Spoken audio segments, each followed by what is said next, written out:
ఆ టైంలో నేను కూడా ప్రెషర్లో ఉంటే 3 వికెట్స్ పడిపోయినాయి. సో అక్కడ నేను ప్రెషర్లో ఉంటే ఐఎమ్ నాట్ ఓన్లీ అంటే నేను ఒక్కడిని కాకుండా దేశాన్ని మొత్తం కింద పెడుతున్నట్టు అనిపిస్తుంది. సో ఆ టైంలో నేను అదే ఉంచుకున్నాను, దేశాన్ని ముందు తీసుకుని ఈ టైంలో నేను స్టెప్ ఇన్ చేయాలి, లేదంటే మొత్తం హోల్ కంట్రీ వినో పాకిస్తాన్ హౌ హార్డ్ అంటే వాళ్ళు ఎంత గట్టిగా వస్తున్నారు మన మీద అని.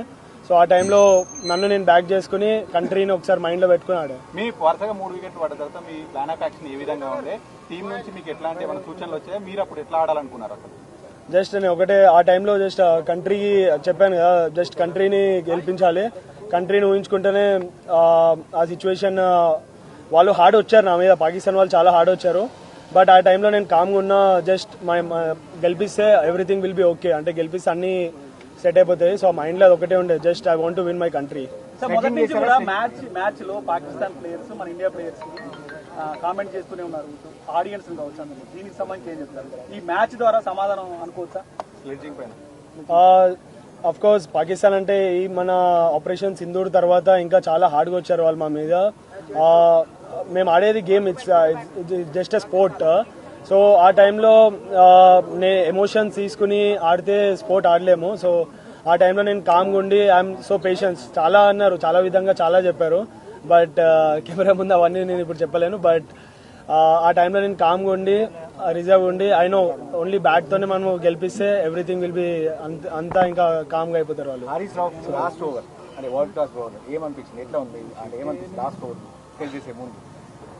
World class bowler of course, but ఆ టైంలో నేను నన్ను అనుకున్నా I'm the best player. India is always best. India is far అన్నిటికన్నా చాలా పైన ఇండియా అనేది.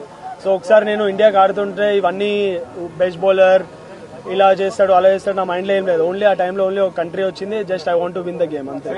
చాలా సార్లు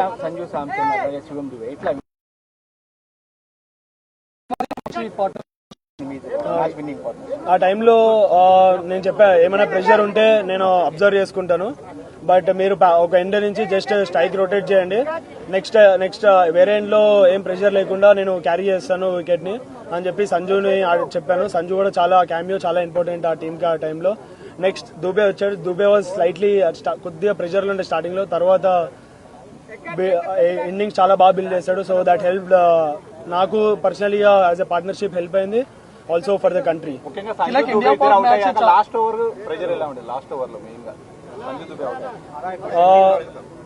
సారీ లాస్ట్ ఓవర్ లో మెయిన్ గా ప్రెజర్ ఎలా ఉంటుంది? Sanju Dube out last over చాలా ఇంపార్టెంట్. నేను ఆల్రెడీ దుబేకి చెప్తా ఉన్నాను, సో ఒక ఎండ్ నువ్వు ఆడుతా ఉండు, వేరే ఎండ్ నుంచి నేను కవర్ చేస్తానని చెప్పి దుబే కన్నా. బట్ దుబే అవుట్ అయ్యాడు, బట్ నేను స్టార్టింగ్ నుంచి కాన్ఫిడెంట్ ఉండే I will finish the game అని. So yeah, by God grace I have done it. Tilak India Pak match ఇదేం కొత్త కాదు, చాలా సార్లు మనం వైరల్ ఉన్నప్పుడు చూసాం. కానీ ఈసారి చాలా సైన్స్ చూసాం, ఫ్లైట్ పడిపోయినట్టు కానీ మిజైల్స్ వచ్చినట్టు కానీ, ఈవెన్ దానికి అపోజిట్ రియాక్షన్స్ కూడా మన టీమ్ ఇండియన్ ప్లేయర్స్ నుంచి చూసాం. సో ఇదంతా ఎట్లా ఉండేది? అంటే ఇదేమన్నా మీకు ప్రెషర్ క్రియేట్ చేసిందా, లేకపోతే ఆటను గేమ్ని ఏమైనా డిస్టర్బ్ చేసిందా? ముందు వాళ్ళే స్టార్ట్ చేశారు పాకిస్తాన్ నుంచి. స్టార్ట్ అదే ఇండియా పాకిస్తాన్ మ్యాచ్ లో ఇది ఓకే, బట్ ఆపరేషన్ సింధూర్ తర్వాతనే కొద్దిగా హార్డ్గా వచ్చారు వాళ్ళు మా మీద. బట్ మేము ఆడేది చెప్పాను కదా మళ్ళీ స్పోర్ట్. సో స్పోర్ట్ ని ఎమోషన్స్ తో కనెక్ట్ చేసి ఆడితే అవ్వదు. సో జస్ట్ నేను ఆ స్పోర్ట్ ని ఏ విధంగా ఆడాలో ఆ విధంగా స్పోర్ట్ లో ఆడి we have replied in a good way to them.